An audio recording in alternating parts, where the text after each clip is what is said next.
जय श्री कृष्णा, राधे राधे। आप सभी भक्तों का आपके अपने YouTube चैनल श्री कृष्ण दीवानी में हार्दिक स्वागत है। आज के इस वीडियो में मैं आप सबके समक्ष बैकुंठ चतुर्दशी की 3 कथाएं प्रस्तुत कर रही हूँ। मुझे आशा है कि आपको यह कथाएं अवश्य पसंद आएंगी। यदि ऐसा हो तो इस वीडियो को आप लाइक करें और कमेंट बॉक्स में विष्णु भगवान की जय लिखिएगा। तो आइए सुनते हैं बैकुंठ चतुर्दशी की पहली कथा। एक समय की बात है, नारद जी पृथ्वी लोक का भ्रमण करके वैकुंठ धाम में जा पहुंचे। तब भगवान विष्णु ने उन्हें आदर पूर्वक बिठाया और प्रसन्न होकर उनसे वहां उनके आने का कारण पूछा। तब नारद जी ने भगवान विष्णु से कहा कि हे प्रभु, आपने अपना नाम कृपा निधान रखा है। इससे आपके जो प्रिय भक्त हैं वही तर पाते हैं, किंतु जो सामान्य नर नारी हैं वह तो वंचित ही रह जाते हैं।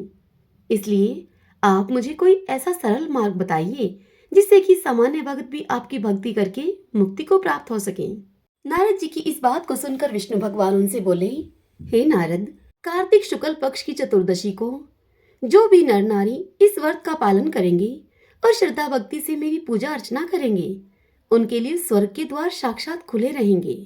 नारद जी से इस प्रकार कहकर भगवान विष्णु ने अपने द्वारपाल जय और विजय को बुलाया और उन्हें यह आदेश दिया कि कार्तिक शुक्ल चतुर्दशी को स्वर्ग के द्वार खुले रखे जाएं।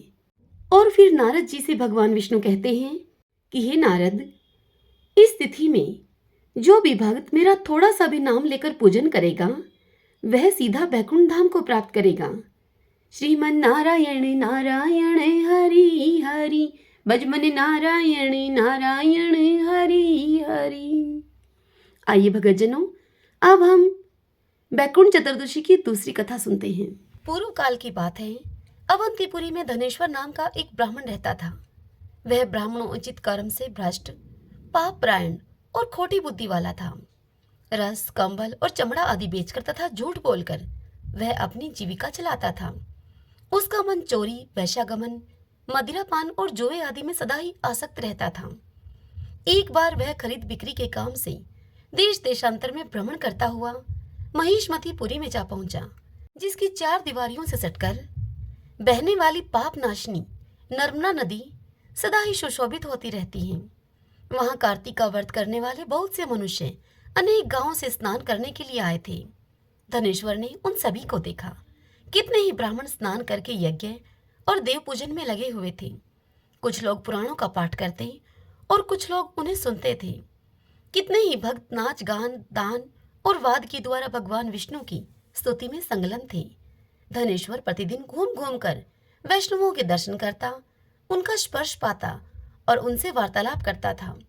इससे उसे श्री विष्णु के नाम सुनने का शुभ अवसर प्राप्त होता था। इस प्रकार वह 1 मास तक वहां टिका रहा। कार्तिक व्रत के उद्यापन में भक्त पुरुषों ने जो श्री हरि के समीप जागरण किया, धनेश्वर ने उस जागरण को भी देखा। उसके बाद पूर्णिमा को व्रत करने वाले मनुष्यों ने जो ब्राह्मणों और गौओं का पूजन आदि किया तथा दक्षिणा और भोजन आदि दिए, उन सभी का उसने अवलोकन किया, यानी कि उस सब को देखते हुए उसने अपना मंथन किया। तत्पश्चात सूर्यास्त के समय श्री शंकर जी की प्रसन्नता के लिए तो दीप उत्सर्ग की विधि की गई। उस पर भी धनेश्वर की दृष्टि पड़ी। उस तिथि को भगवान शंकर ने तीनों पुरों का दाह किया था। इसीलिए भक्त पुरुष उस दिन दीपोत्सर्ग का महान उत्सव किया करते हैं।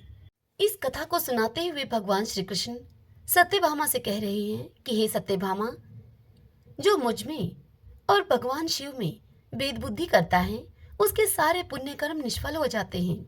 धनेश्वर नर्मदा नदी के तट पर नृत्य आदि देखता हुआ वहां पर घूम रहा था। इतने में ही एक काले सांप ने उसे काट लिया। वह अब व्याकुल होकर पृथ्वी पर गिर पड़ा। उसे गिरा हुआ देखकर बहुत से मनुष्यों ने दयावश उसको चारों ओर से घेर लिया और तुलसी मिश्रित जल के द्वारा उसके मुख पर छींटे देना अब आरंभ किया। धनेश्वर के देह त्याग के पश्चात यमराज के दूतों ने उसे बांधा और क्रोधपूर्वक कोड़ों से पीटते हुए वे उसे सैमनीपुरी को ले गए। चित्रगुप्त ने धनेश्वर को देखकर उसे बहुत फटकारा और उसने बचपन से लेकर मृत्यु पर्यंत जितने भी दुष्कर्म किए थे वे सब उन्होंने यमराज को बताए। चित्रगुप्त यमराज से बोले कि हे प्रभु, बचपन से लेकर मृत्यु पर्यंत इसका कोई पुण्य नहीं दिखाई देता। यह दुष्ट केवल पाप का मूर्तिमान स्वरूप दिख पड़ता है, अतः इसे कल्प भर नरक में पकाया जाए। यह सुनकर यमराज बोले कि हे प्रेतराज, केवल पापों पर ही दृष्टि रखने वाले इस दुष्ट को मुदगरों से पीटते हुए लेकर जाओ और तुरंत ही कुंभीपाक नरक में इसे डाल दो। अब यमराज की आज्ञा पाकर प्रेतराज उस पापी धनेश्वर को लेकर चला। मुदगरों की मार से उसका मस्तक विदीर्ण हो गया था। कुंभीपाक नरक में तेल के खोलने का खलखल का शब्द हो रहा था। तब प्रेतराज ने उसे तुरंत ही उसमें डाल दिया। वह ज्यों ही कुंभीपाक में गिरा, त्यों ही उसका तेल अब ठंडा हो गया, ठीक उसी तरह से जैसे कि पूर्व काल में भक्त परवर प्रहलाद को डालने से दैत्यों की जलाई हुई आग बुझ गई थी। यह महान आश्चर्य की बात देखकर प्रेतराज को बड़ा ही विस्मय हुआ। उसने बड़े वेग से आकर यह सारा हाल यमराज को कह सुनाया। अब जब यमराज ने प्रेतराज की कही हुई कौतूहल पूर्ण बात सुनी, तब यमराज ने कहा कि ओह, यह कैसी बात है। फिर उसे साथ में लेकर वे उस स्थान पर आए और उस घटना पर स्वयं विचार करने लगे। इतने में ही देवऋषि नारद जी हंसते हुए बड़ी उतावली के साथ वहां पर आए। राज ने नारद जी को आया हुआ देखकर उनका भली भांति पूजन किया और फिर उनसे मिलकर देवऋषि नारद जी ने यमराज से इस प्रकार कहा।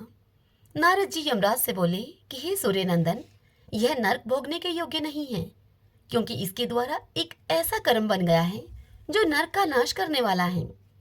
जो पुरुष पुण्य कर्म करने वाले लोगों का दर्शन, स्पर्श और उनके साथ वार्तालाप करता है, वह उनके पुण्य का छटांश प्राप्त कर लेता है। यह तो 1 मास तक श्री हरि के कार्तिक व्रत का अनुष्ठान करने वाले असंख्य मनुष्यों के संपर्क में रहा है, अतः उन सबके पुण्यांश का भागी बन गया है।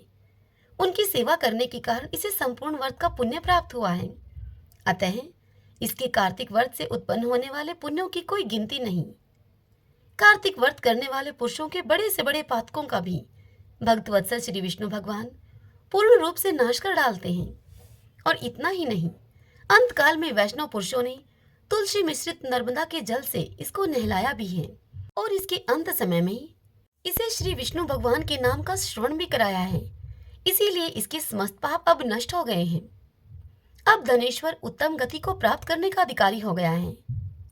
यह वैष्णव पुरुषों का कृपा पात्र है, इसलिए इसे नरक में न पकाओ।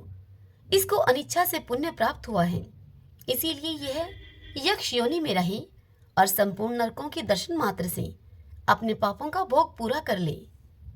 भगवान श्री कृष्ण आगे सत्यभामा को इस कथा को सुनाते हुए कहते हैं कि हे प्रिय, इस प्रकार से देवऋषि नारद जी यह कहकर वहां से चले गए और फिर यमराज अपने सेवकों के द्वारा उस ब्राह्मण को संपूर्ण नरकों का दर्शन कराने के लिए वहां से ले गए।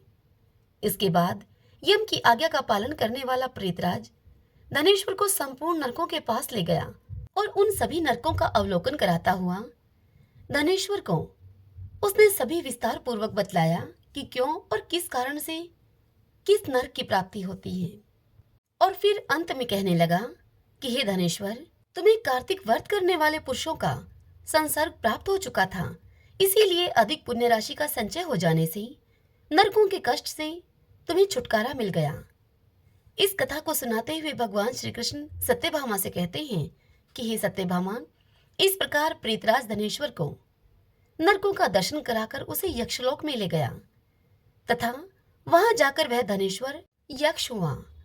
श्रीमन नारायणे नारायणे हरि हरि, भजमन नारायणे नारायणे हरि हरि। आइए भगतजनों, अब हम बैकुंठ चतुर्दशी की तीसरी कथा सुनते हैं। एक बार भगवान विष्णु देवादिदेव महादेव जी का पूजन करने के लिए काशी जी आए। वहां मणिकर्णिका घाट पर स्नान करके उन्होंने 1000 स्वर्ण कमल पुष्पों से भगवान विश्वनाथ के पूजन का संकल्प किया। अभिषेक करने के बाद जब वे पूजन करने लगे तो शिवजी ने उनकी भक्ति की परीक्षा के उद्देश्य से एक कमल पुष्प को कम कर दिया। इस पूजन की पूर्ति के लिए भगवान श्रीहरि को 1000 कमल के पुष्प चढ़ाने थे। एक पुष्प की कमी को देखकर उन्होंने सोचा कि मेरी आंखें भी तो कमल के ही समान हैं, मुझे कमल नयन और पुंडरीकाक्ष कहा जाता है। यह विचार करके भगवान विष्णु ने अपनी कमल के समान आंख भगवान शिव पर चढ़ाने को प्रस्तुत हुए। तब भगवान विष्णु की इस अगाध भक्ति से प्रसन्न होकर भगवान शंकर प्रकट हो गए और उनसे बोले कि हे विष्णु, तुम्हारे समान संसार में कोई दूसरा मेरा भगत नहीं है। आज की यह कार्तिक शुक्ल चतुर्दशी अब से बैकुंठ चतुर्दशी कहलाएगी और इस दिन व्रत करके जो पहले आपका पूजन करेगा और फिर मेरा पूजन करेगा उसे बैकुंठ लोक की प्राप्ति होगी। भगवान शिव ने इसी बैकुंठ चतुर्दशी को करोड़ों सूर्यों की कांति के समान वाला सुदर्शन चक्र विष्णु जी को प्रदान किया था। शिव जी तथा विष्णु जी कहते हैं कि इस दिन स्वर्ग के द्वार खुले रहेंगे।